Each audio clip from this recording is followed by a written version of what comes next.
Within the vastness of the universe, humanity is not that big of a deal. We're not here because we're meant to be here. We're just here. If mathematical predictions are correct, we might only have 760 years left. What would be the cause of our extinction? What would we do if we knew exactly when our existence would come to an end? And could we delay the inevitable? This is What If, and here's what would happen if we knew the exact time when humanity goes extinct. 1993. In 1993, knowing that humanity's time on the planet is limited, astrophysicist J. Richard Gott made a very daring prediction using nothing but statistics.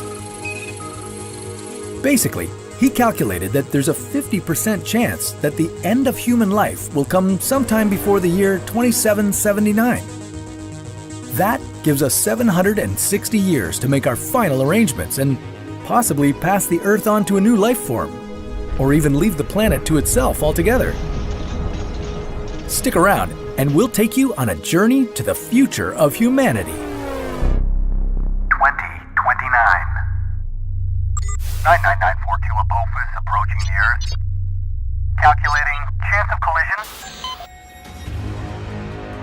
On April 13th, 2029, the near-Earth asteroid named Apophis will pass within 31,000 kilometers of our planet. That's 10 times closer to Earth than the Moon is, and even closer than some satellites in orbit. But this 370-meter wide asteroid won't hit the Earth. Instead, it will sweep by safely and continue its path around the Sun. 2030. Reproductive technology would allow parents to preview and pick the genetic traits of their future babies. The global population would grow to about 8.5 billion and reach a crisis point. The world's ecosystems would change faster than we've ever seen before due to increased levels of CO2. Up in the Earth's orbit, everything from spent rocket stages to debris from accidental collisions would create a wall of space junk. It would be problematic for any spacecraft to leave the Earth. We'd have to find ways to clean up the upper atmosphere if we didn't want to be trapped on Earth forever. If humanity managed to solve the space junk problem, we'd start establishing the first lunar bases. And that would mark the beginning of the permanent human presence outside of Earth. 2045. On Earth, the global average temperature would rise by 1.5 degrees, surpassing the safe limit. Even though humanity completely switched to clean energy sources, global warming would become catastrophic and hard to control. Due to warmer global temperatures, the Great Barrier Reef would lose up to 90% of its corals. The Amazon rainforest would largely be destroyed by wildfires and deforestation. Even after decades of conservation efforts, at least 1 million species in the wild would begin to go extinct. This would be the beginning of the next mass extinction event in the Earth's history, although this time it would be caused by humans. 2056. The Earth's population would grow to 10 billion people. The Earth would become the hottest it's been in the past 3 million years. Extreme weather would rampage around the world. Africa, the Middle East, and Southeast Asia would be most affected by floods, hurricanes, and droughts. Parts of the planet would become uninhabitable, leaving 140 million people no other choice but to seek refuge someplace else. 2080. Biotechnology implants would become available to the general public, resulting in humans merging with their technology on a biological level. Never-failing artificial organs, synthetic blood, and nanoscale brain interfaces would become a new reality. 2099. sea levels would rise upwards of 6 meters, forcing hundreds of millions of people to leave their homes. Large-scale evacuations and resettlement programs would be needed along the coastlines, costing humanity trillions of dollars in the process. Because of the declining fertility rate and the significant number of casualties from environmental conditions, Earth's population would stabilize at 11 billion people. 2180. By the 2180s, humanity would start expanding into the solar system. Mining asteroids and terraforming Mars would be underway. More people would have access to space technology, and a new form of terrorism would emerge. It would be possible to hijack a spacecraft and use it to redirect asteroids towards the Earth, the Moon, and Mars. The lack of space infrastructure would leave space colonies particularly vulnerable. 2280. Spaceships powered by antimatter propulsion would take humanity outside the solar system. Automated unmanned probes would be sent to the far regions of the galaxy, researching thousands of interstellar worlds. By the end of the 23rd century, humans would have confirmation of a microbial alien life existing on a warm, wet exoplanet within 100 light-years of our solar system.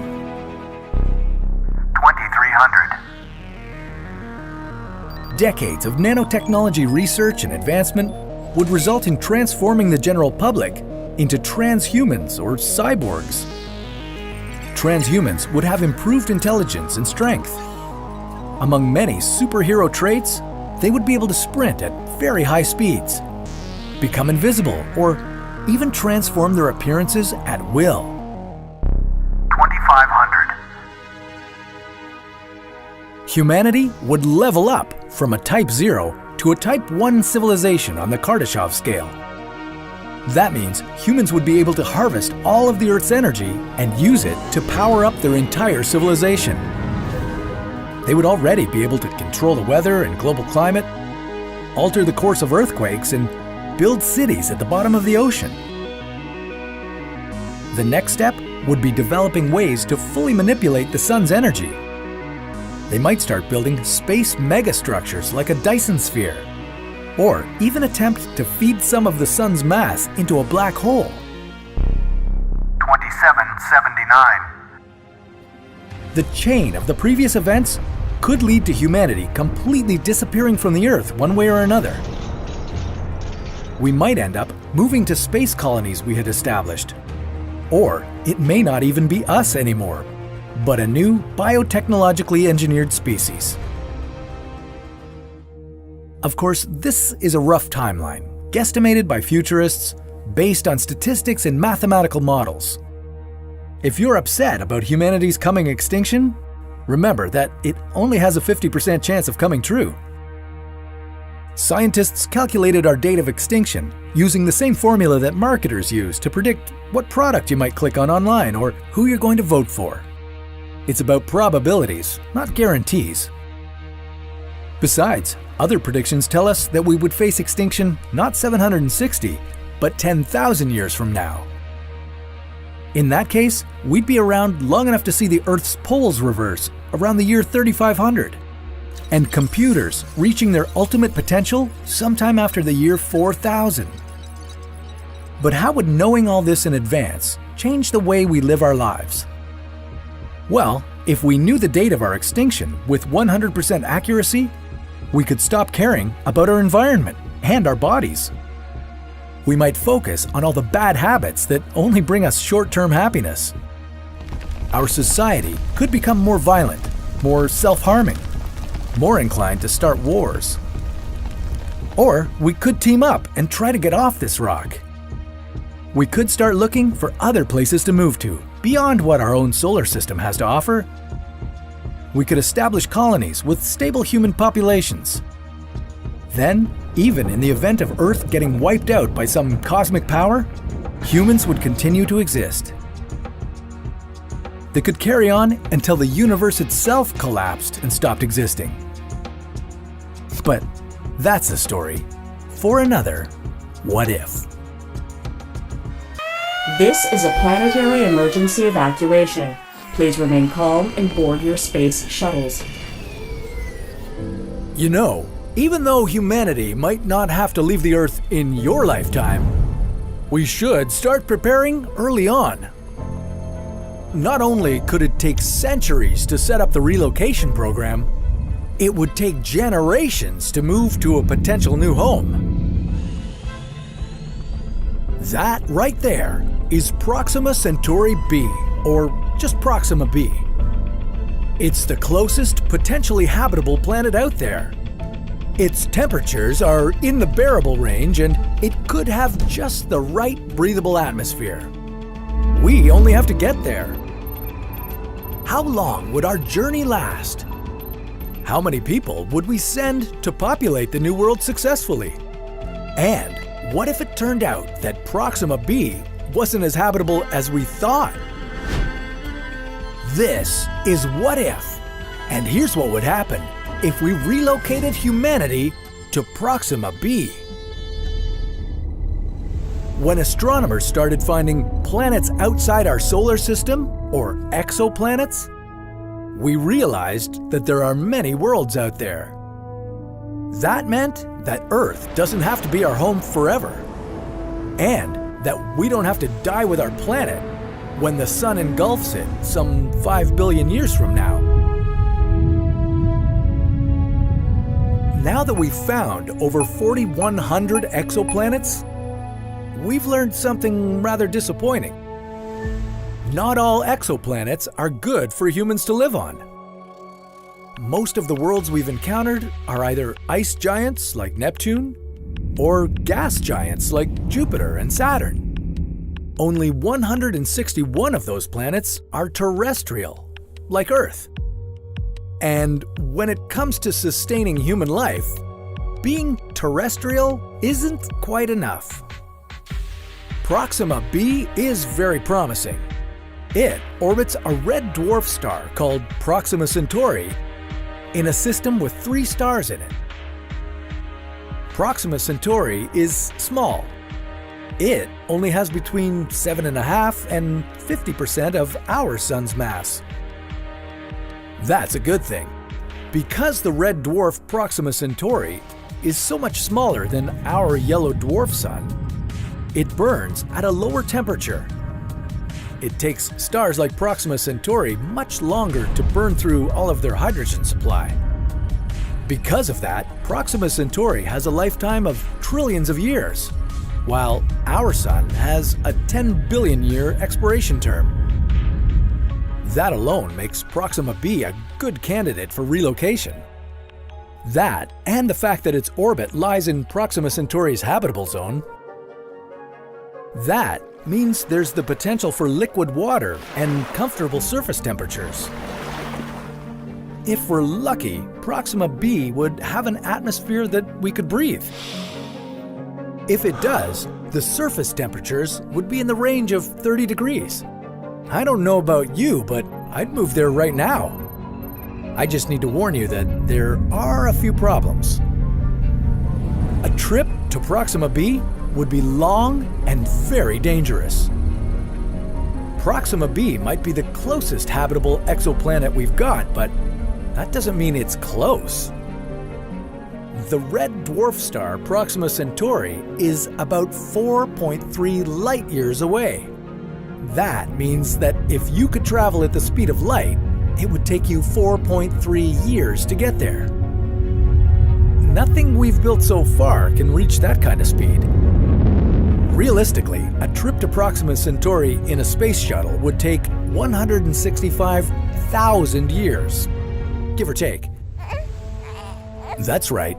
Some of the colonists would be born in transit. Some of them would never see the Earth. Some of them would never see Proxima b. They'd just live their lives aboard the spaceship and die in space. How many humans would we need to send on a mission exactly?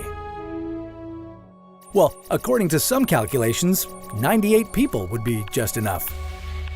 Their descendants would arrive at Proxima b with enough genetic diversity to populate the entire planet. And that's accounting for possible cases of infertility, inbreeding, and sudden deaths. In those calculations, the crew would be traveling on something faster than a space shuttle. Their mission to Proxima b would only take 6,300 years. But don't be surprised. Technology is constantly improving.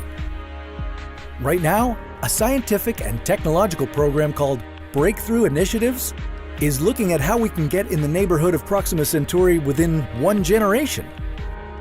Their Project Starshot is working on an ultralight, unmanned probe that would reach the star system in just 20 years. Now I definitely need to sign up. But again, Proxima b is really far away. It's so far that we can't even see if it has an atmosphere. It might just happen that we would arrive at a frozen planet with surface temperatures of -40 degrees. And even if it has an atmosphere, it might not be the right one. We might still enjoy warm temperatures, but we'd be doing that in spacesuits with oxygen tanks. Or Proxima b could be tidally locked to Proxima Centauri, meaning that one of the planet's sides would always face its star, and the other side would be plunged into darkness. Spaceflight itself could bring some unpleasant surprises. Spending an entire lifetime in a zero-gravity environment would lead the crew members to lose muscle and bone density. They'd be constantly exposed to space radiation. Their microbiomes, immune systems, and physiology would all be different from ours. They wouldn't be the same kind of humans as we are. They would change their values and culture. They might forget all the farming techniques we teach them to sustain themselves in space and on their new planet. They might change their mind about the mission altogether and just turn their spaceship in a different direction. Who knows? They might even come back to Earth and take revenge for all those years they were forced to spend in space. If that happens, I'll be asking for a refund. Sending anyone on a mission like this is a huge risk. We'd need to design and build a vehicle, choose the space travelers very carefully, supply them with all the food and water, and make sure they could become self-sustaining. We'd have to design new propulsion, navigation, hibernation, and life support systems. And we have no way of knowing if Proxima b is actually habitable. Well, now I don't really feel like going there, do you? Maybe a better idea would be to build a megastructure somewhere closer to the solar system. But that's a story for another What If.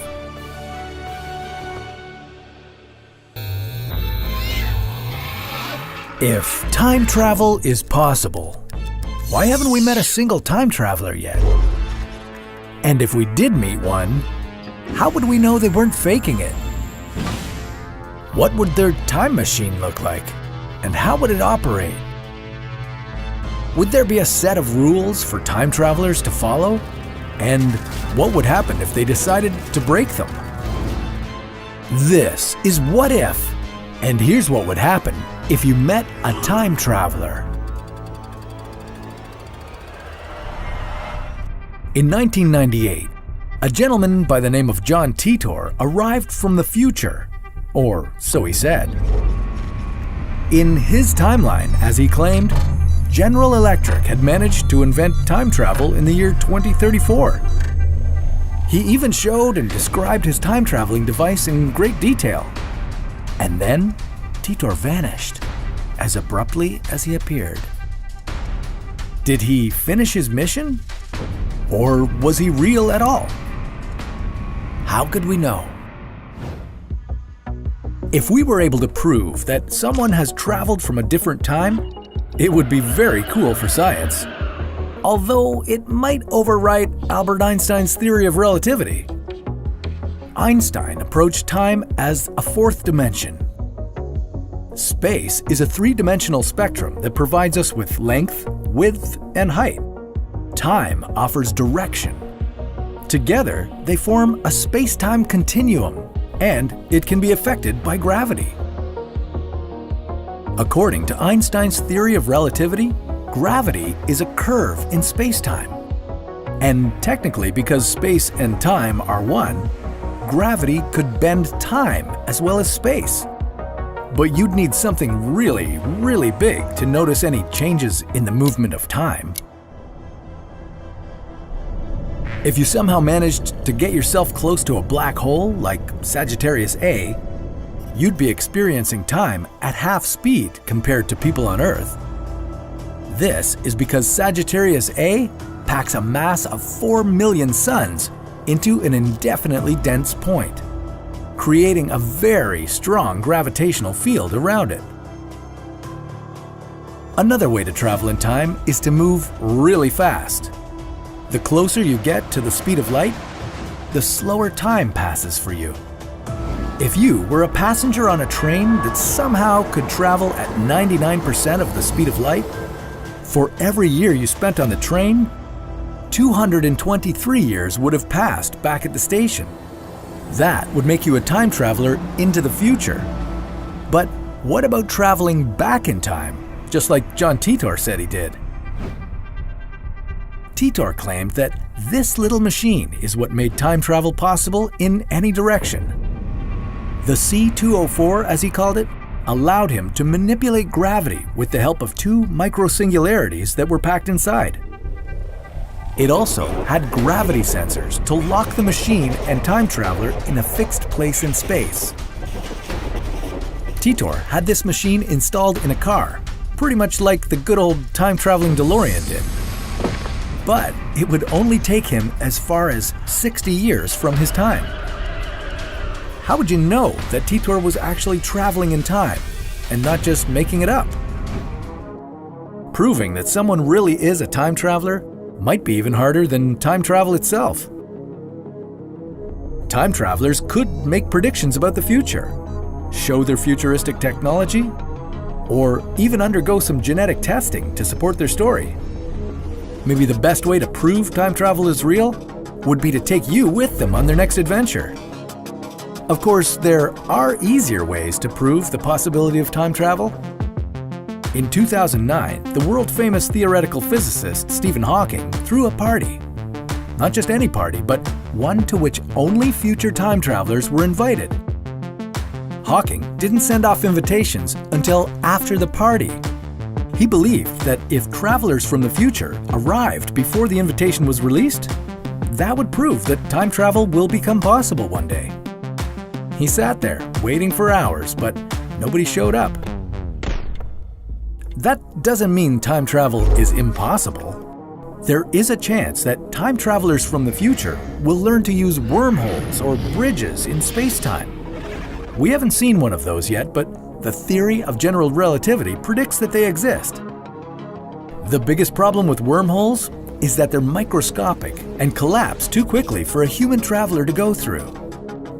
But maybe the reason nobody attended Hawking's party is that time traveling might not be that precise. Maybe the guests from the future did arrive, but they were too late for the party. Or maybe going back in time is strictly prohibited for time travelers, because if they do, they might change their timeline completely. Perhaps they're just trying to avoid the risk of spreading any diseases from the far future onto us. Or maybe the information about time traveling is so highly classified that only a few people would be trusted with it. Maybe traveling back into time isn't possible after all. Maybe time can only move forward and never backwards. Maybe John Titor was one big lie. We have a few more years until 2034 to find out. In a way, we already have time travelers in our lifetime. Astronauts on the International Space Station are moving at 8 kilometers per second. This makes them age slower, although the difference is measured in hundredths of a second. But if you're listening, you're invited to a reception for time travelers, hosted by Stephen Hawking. The party will take place at the University of Cambridge, United Kingdom, on June 28, 2009. No RSVP required. And hey, if you have a chance to jump in a spaceship and enjoy the time-traveling effects of a black hole? Do it. Just make sure not to fall into that gravitational monster. But that's a story for another What If.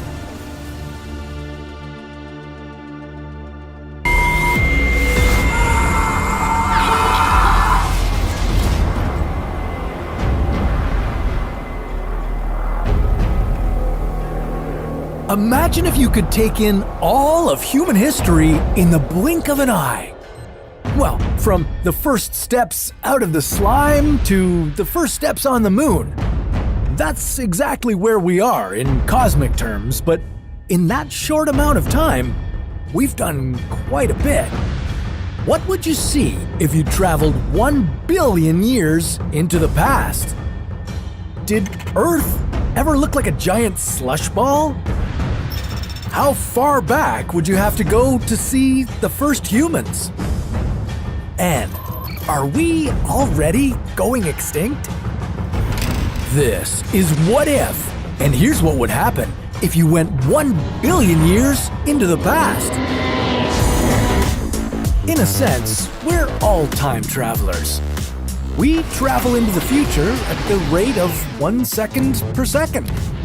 But if you want to go backward in time, you'll need to go faster than the speed of light. That's according to Einstein. Or maybe your time machine would jump through wormholes, a hypothetical tunnel that connects two different points in space-time. However you decide to travel through the jumbled mess of time, you'll see the effects and then the causes of the most powerful forces that shaped our world. You might leave wondering, how many times did the Earth freeze? As you watch history unfold or refold or whatever, you might be surprised at the toll humanity has taken on this planet in such a short amount of time. If you start in 2021 and move backward, you would watch the 6th mass extinction event happening right now. Known as the Holocene extinction, we are currently living through one of the most destructive periods of our time, caused by human activity. As humans destroy coral reefs and rainforests, the numerous wildlife and plants that depend on these ecosystems die with them. According to the International Union for the Conservation of Nature, 67% of endangered species could be extinct in 100 years. And since most of these extinctions are undocumented, we won't even know about what we've lost until it's gone. Maybe not even then.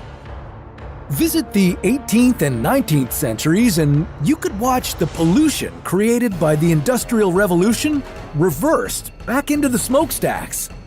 Cities would shrink down and return to their roots as rural farmlands. While this would let you see the explosion of the human race in terms of population and pollution, if you want to retrace our first steps, you'll need to go back farther. Tour the planet 200,000 years ago, and you would witness the arrival of our species, the Homo sapiens. Jump back 7 million years to northern Chad, and the oldest known species of humans could stroll right by you. Known as the Sahelanthropus chadensis, this mysterious link in our chain looked ape-like, but was the first to walk upright. He seems friendly enough.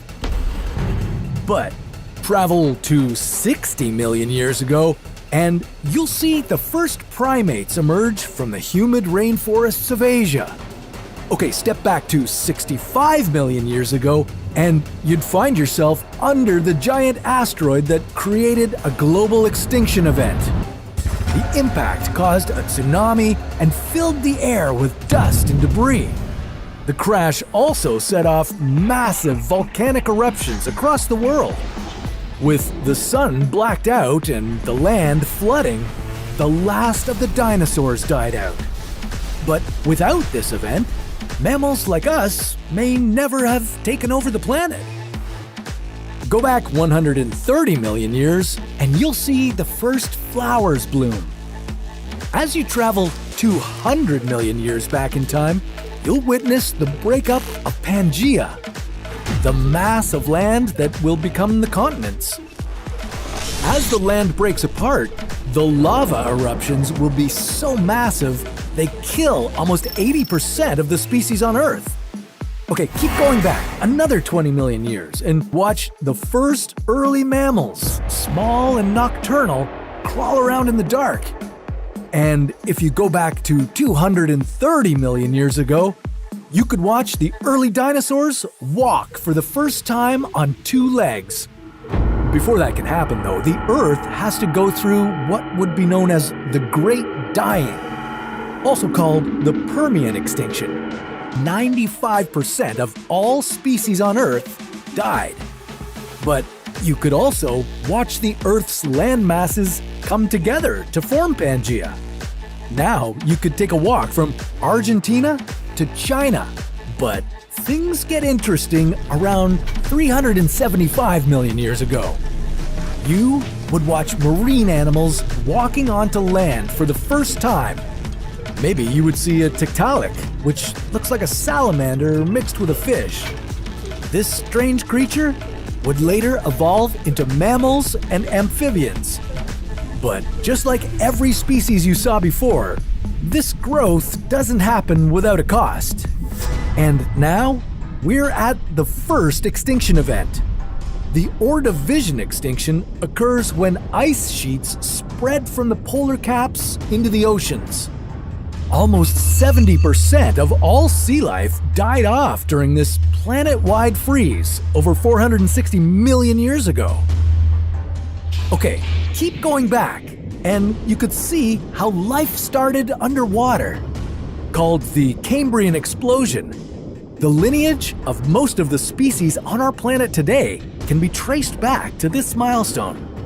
But scientists are still unsure how this unique event happened.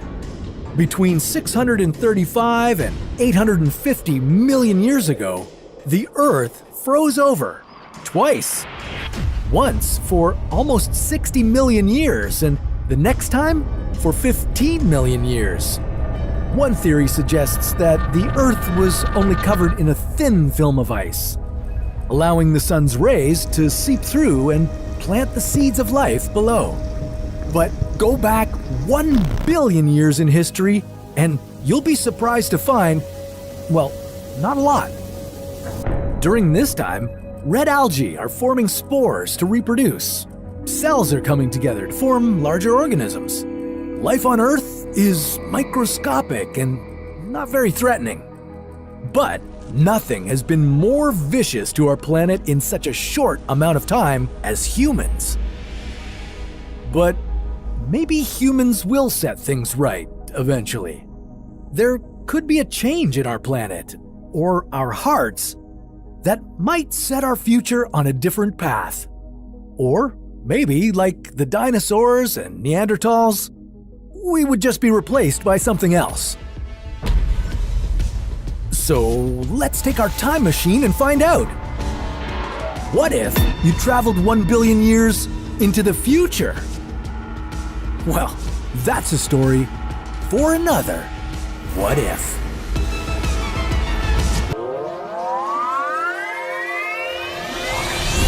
If you traveled 10,000 years into the future, what would planet Earth look like? Would most of its surface be covered in volcanoes? Or would it be frozen in ice? What if you traveled even further, to 1 million years in the future? Would all of the oceans have evaporated? Or would it have become one giant water world? Okay, now what about 1 billion years? Would there be any humans left? Or would they have settled in other parts of the galaxy? This is What If, and here's what would happen if you traveled 1 billion years into the future. Let's face it, the chances of any humans being around to greet you when you arrive 1 billion years into the future are pretty low. Several key existential threats face the human race, and if we want to be around in 1 billion years, we'll need to endure them all. We've seen how much we've struggled to come together just to survive a global pandemic. So how do we have any chance of enduring the threats of climate change, overpopulation, global nuclear war, killer asteroids and comets, natural ice ages, and the sun getting a whole lot hotter? Well, let's take a look into the future and find out. Just under 10,000 years from now, we're going to run into a big problem called the Deca-millennium bug. In the year 10,000 AD, software encoding the AD calendar year won't encode dates with more than 4 decimals. Remember Y2K? Yeah, it's just like that, except hopefully we won't panic as much this time around. On the bright side, in 10,000 years, genetic differences and traits between humans will no longer be regional. Traits like skin and hair color will be evenly distributed around the world. Maybe that will help us all get along. Finally. 20,000 years into the future, none of the current languages will be recognizable. Future languages will only contain 1% of the core vocabulary words of their present-day counterparts. 50,000 years from now will mark a new glacial period for the Earth, which will start a new ice age. Niagara Falls will have eroded into Lake Erie completely. And, interestingly, a full day on Earth will also increase by 1 second at this point in time. So much more time for activities.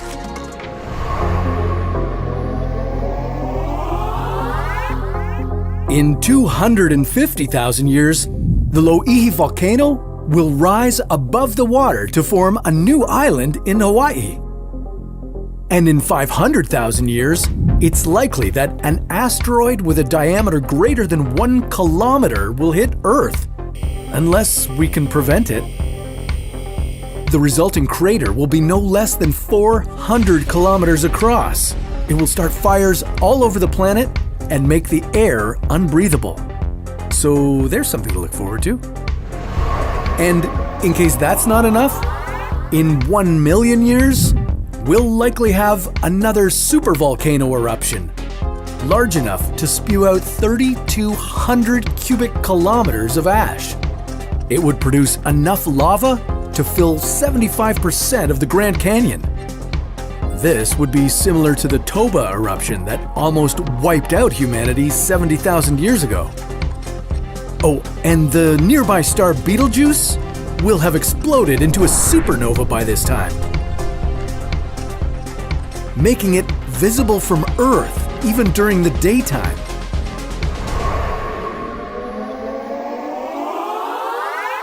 In 2 million AD, humanity will have settlements throughout the solar system. This also means that if populations on different planets have remained separate, humans may have evolved into other species adapted to their specific world. In 10 million years, a huge part of Eastern Africa will break off, forming a new ocean basin. In 50 million years, Africa will collide with Eurasia, closing off the Mediterranean Sea, and a new mountain range will form between the two land masses. This mountain range may include a mountain taller than Mount Everest. Out in space, Mars will collide with its moon, resulting in it developing a ring system like Saturn's. In 60 million years, the Canadian and American Rockies will have eroded entirely.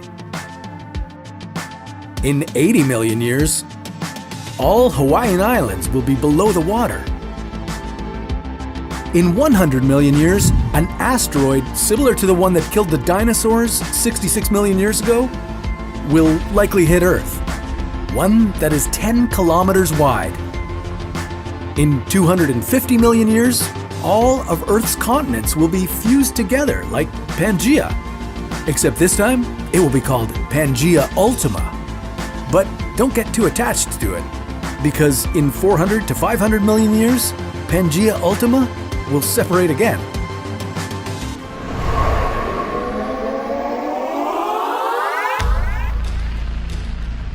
In 500 to 600 million years, a gamma ray burst will likely occur within 6,500 light years from Earth. If it strikes Earth, it could damage the ozone layer and trigger a mass extinction. 600 million years from now, the Moon will be so far from Earth that total solar eclipses will no longer be possible. And the Sun's increasing luminosity will have raised temperatures on Earth so much that it could halt plate tectonics movement. In 800 million years, carbon dioxide levels will drop dramatically and photosynthesis will no longer be possible. Free oxygen and ozone will disappear from the atmosphere, and complex life on Earth will die. And finally, in 1 billion years, the Sun's luminosity will have increased by 10%, and the average temperature on Earth will be 47 degrees Celsius. Our atmosphere will feel like a damp greenhouse, and our oceans will evaporate, leaving just pockets of water at each of the poles.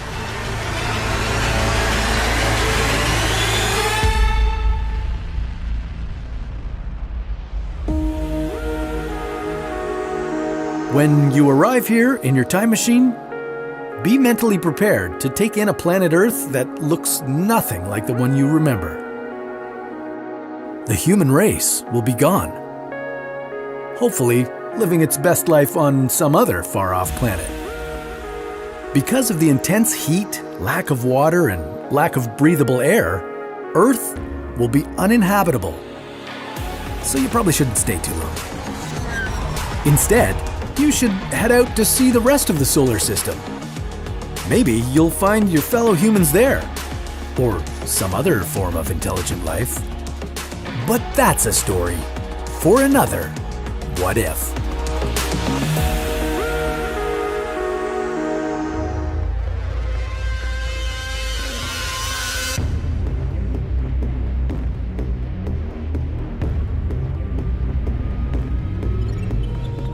Are we alone in the universe? With more than 100 billion galaxies in the observable universe, and at least 500 billion planets in the Milky Way alone, don't you think we should have found something by now? Even if a tiny percentage of those billions of planets hosted intelligent life, there would be tens of thousands of extraterrestrial civilizations out there. Yet, we haven't seen any. Where is everybody? We keep wondering what's taking them so long to come. But what if I told you that even the friendliest of all aliens could wipe out our entire civilization for good? This is What If, and here's what would happen if aliens visited us tomorrow. We tend to apply our theories to the rest of the universe. We expect aliens to come for a visit even though we ourselves haven't traveled out of our own neighborhood yet. We just believe that they've had so much more time for technological progress to make space travel possible. So here they are, with their shiny alien spaceship roving above our heads. What would we do? As far as we know, no government on this planet has any sort of alien greeting party planned if aliens suddenly showed up on the horizon. Just try to keep cool. Say the aliens happen to be very polite and sent us a signal before invading our planet's personal space. Well, you wouldn't know it right away. Not until several observatories maintained by different organizations verified that signal. Yep, that's it. Aliens are here, now you know. You got this shocking news from your TV. NASA officially confirmed An alien ship detected in the solar system, not alone in the universe. Agencies and countries around the world would be working together, quickly trying to assess the level of threat. They'd summon experts in linguistics, psychology, combat, and biology, and have them attempt to make first contact with the aliens. Groups of experts would record all interactions to analyze simple alien gestures and auditory reactions. Those would help to decide whether aliens came in peace or they intend to do some serious damage.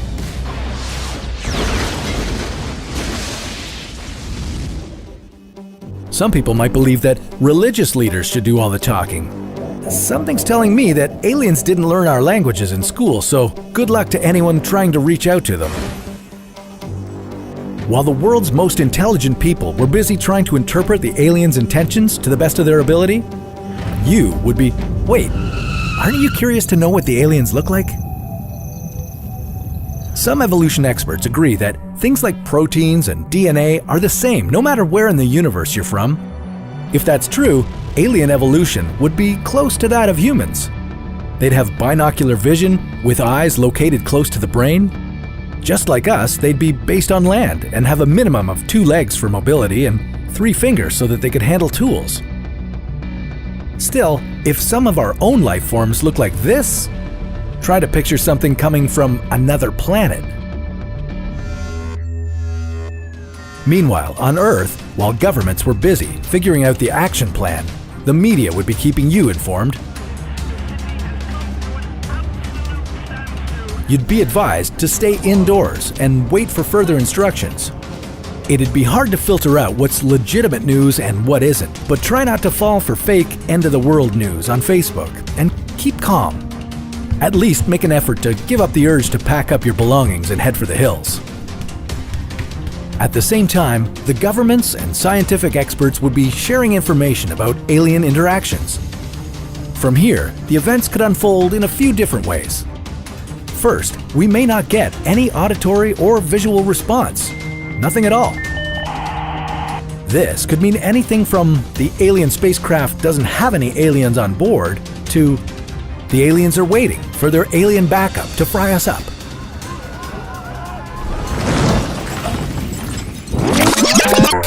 Another possibility is that aliens responded and tried to communicate with no weapons involved. I can't speak to their possible intentions. For all we know, they may want to get rid of us and keep the Earth to themselves. Thanks to the language barrier, our interactions might not be going well. Tensions would begin to rise. We'd be screwed.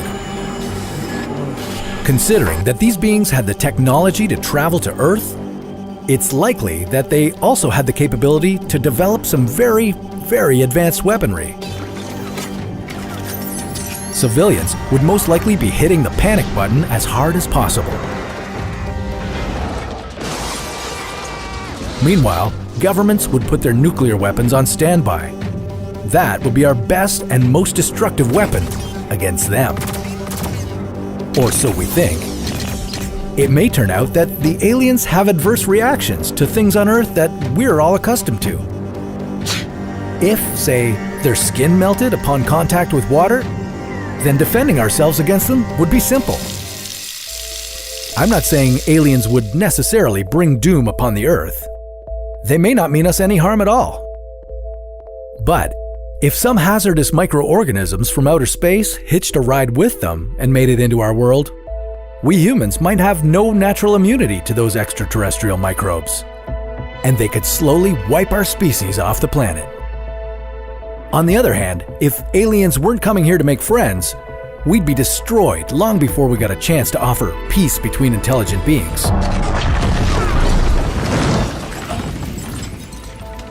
In any case, we aren't ready for a visit from interplanetary travelers. We'd better get prepared for first contact. Or maybe we should try to invade alien worlds before they invade us. But that's a topic for another What If.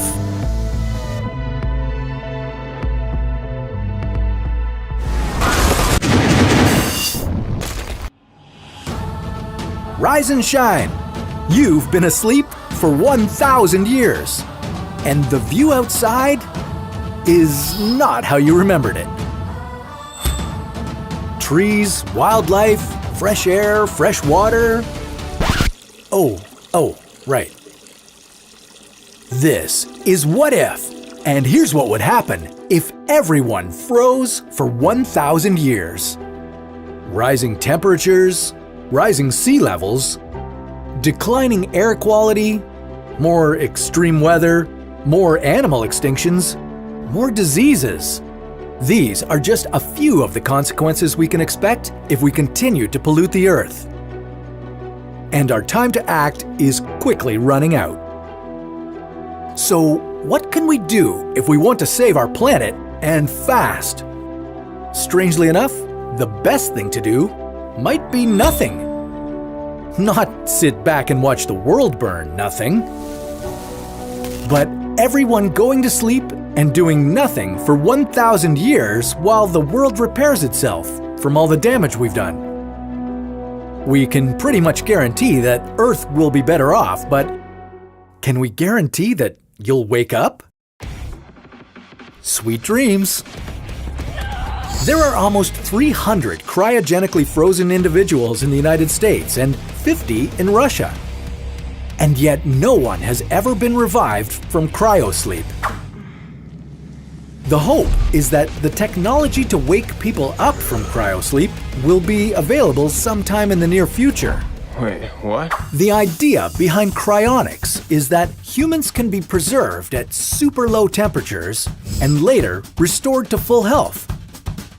Support for cryonics is based on the fact that many living things, including human embryos, can be successfully cryopreserved and revived. Existing cryopreservation techniques can even preserve the fine structure of the brain. However, we can't unfreeze a brain and make it work again. Yet. But suppose we perfected the process and made it possible to cryogenically preserve our world's population of 8 billion people. Where would we put everybody? The most practical setup would be to have cryosleep chambers in big facilities around the world. This would make it easier to respond to any technical difficulties that might arise, while also protecting people from the inevitable decay of our infrastructure. But it's not like every human-made structure would fall apart and disappear, because not everyone would be asleep. We'd need some volunteers, appointees, or lucky winners of a draw to keep everything running smoothly. Australian geneticist Ian Franklin and American biologist Michael Soule suggest that you need at least 500 people to maintain a stable population with enough genetic variety. But with most of the world's population in cryosleep, our impact on the planet would be rolled back. Global warming would continue for another 40 years after we go to sleep. But within a few decades, our homes would break down. And within 100 years, wood structures would be gone and steel structures would begin to rust. Our cities would start to fill with plants, trees, and vines, and new rivers would form since subway tunnels would flood without pumps working to keep the water out. After a few hundred years, many species of plants and animals would bounce back to their original levels. You know, before we evolved and took over the planet. After 500 years, the forests would be the healthiest they've been in the last 10,000 years. When we'd finally wake, 1,000 years into the future, we wouldn't recognize the world outside. The planet would be lush and green, but our homes and most of our cities would be gone. There'd be lots of rebuilding to do once everyone awakes, but it wouldn't go back to the way things were. The whole reason why the Earth's population went into cryosleep was to repair our planet. We'd likely put strict laws and policies in place to ensure that our new way of life doesn't waste our critical second chance. After all, we'd still have some poignant reminders of our toxic legacy. It would take more than 1,000 years for our carbon dioxide levels to return to normal, while radioactive material and long-lasting organic chemicals could be around for much longer. Microplastics, for example, will still exist hundreds of millions of years from now. unless we find a way to help them decompose. While sleeping off the effects of climate change sounds like a relatively easy way to undo the damage we've caused to our planet, we probably won't have the technology to do it anytime soon. But can we really afford to wait? The consequences of climate change are already causing major problems around the world. Are you prepared for a lot more extreme weather? Do you know how to survive a tsunami or an earthquake? Well, we've got some tips for you on our new show, How to Survive, so be sure to check it out. And if you're looking for a more hypothetical take on survival, like a timeline to human extinction, well, that's a story for another What If.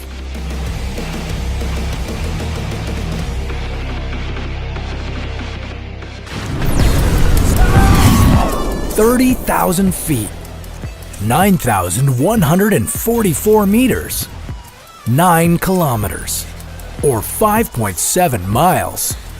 So far, only one person has survived a free fall from that height. Would you be as lucky? This is What If, and here's what would happen if you fell out of an airplane at 30,000 feet.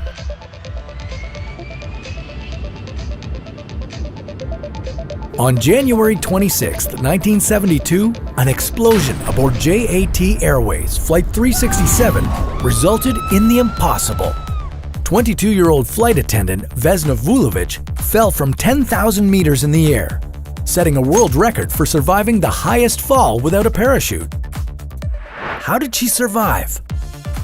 Is there a trick to falling out of an airplane and surviving? And what does it feel like?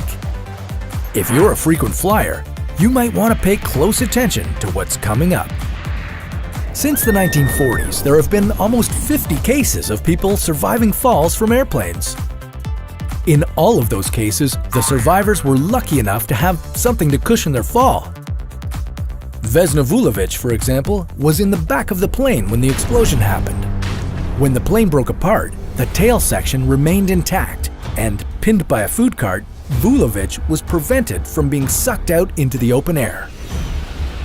The detached tail of the airplane landed in deep snow in the mountains of Czechoslovakia.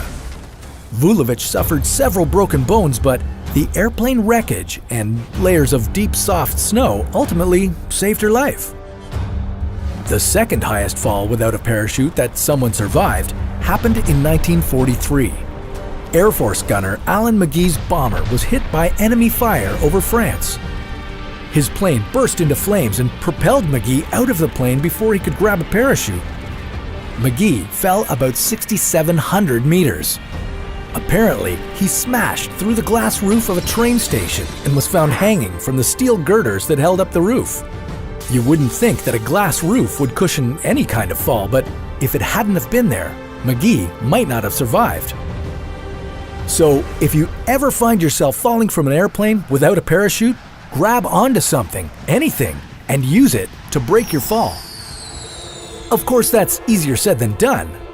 When you're in free fall from 9,144 meters in the air, a soft landing is probably the last thing on your mind. It all happens so fast. From the moment you're outside the plane, it's only 170 seconds until you hit the ground.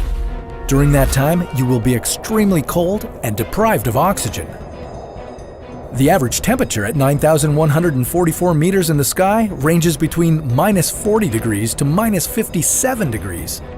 But you wouldn't feel it for long because you'd pass out soon after leaving the aircraft. While all air contains 20.9% oxygen, at higher altitudes, there is lower air pressure, so it feels as if there's a lot less oxygen. This will cause you to lose consciousness, at least for a while. The air pressure will gradually rise as you get closer to the ground, so you would probably wake up again after about a minute of free fall. As you fall, your speed will increase by 9.8 meters per second, every second, because that's the Earth's gravity. Eventually, you would stop accelerating and reach a constant speed known as terminal velocity. This results from a buildup of air pressure below you as you fall, because air can't get out of your way fast enough. And at the same time, the air behind you doesn't fill in fast enough, creating a sort of vacuum. The difference in the air pressure below you and the air pressure above you creates drag, or air resistance. When the force exerted by this air resistance equals the force of gravity, you've reached terminal velocity and you'll be moving at a constant speed. Falling from 30,000 feet, you're likely to reach terminal velocity at 190 kilometers per hour. Of course, your actual terminal velocity will depend on your size and weight. The heavier you are, the faster you'll fall. But if you spread your arms and legs out wide, you can increase the amount of drag exerted on you. That might slow you down a bit. You'd enjoy it a lot more if you had a parachute, though. Parachutes are lightweight and very wide. A parachute would cut your falling speed from 45 meters per second down to about 5 meters per second. If you don't have a parachute, it would help to know where to land. Look for somewhere that's soft so there's a chance of breaking your fall. A lot of people who have fallen from airplanes and lived have survived due to landing in deep snow or being cushioned by trees or bushes. Unfortunately, a tree can either be really good or really, really bad. If you don't see anything soft below, your best bet is to try to land feet first with your legs together, slightly bent. When you hit the ground, you'll likely crumple to the side or back. This is known as the 5-point impact sequence, and while it will be incredibly painful, it will save everything above your waist, mainly your vital organs and your brain. Of course, these are all just recommendations, tips to make the best out of a bad and severely unlucky situation. Humans aren't really built for 9,144 meter free falls, and yet every year we seem to achieve something that we thought was impossible. So before your next flight, you might want to pack a 4-leaf clover, just in case. And for more ways to survive freak accidents, paranormal activities, or apocalyptic events, just keep watching What If?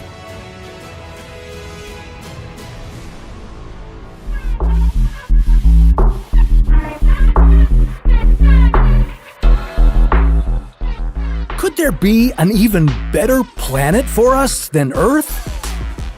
Scientists are searching for a super habitable world that wouldn't just rival Earth, but be a place where life could thrive even more easily. And they're looking at exoplanets. How would we discover Earth 2.0? What would make an exoplanet habitable? And how long would it take to get there? This is What If, and here's what would happen if we discovered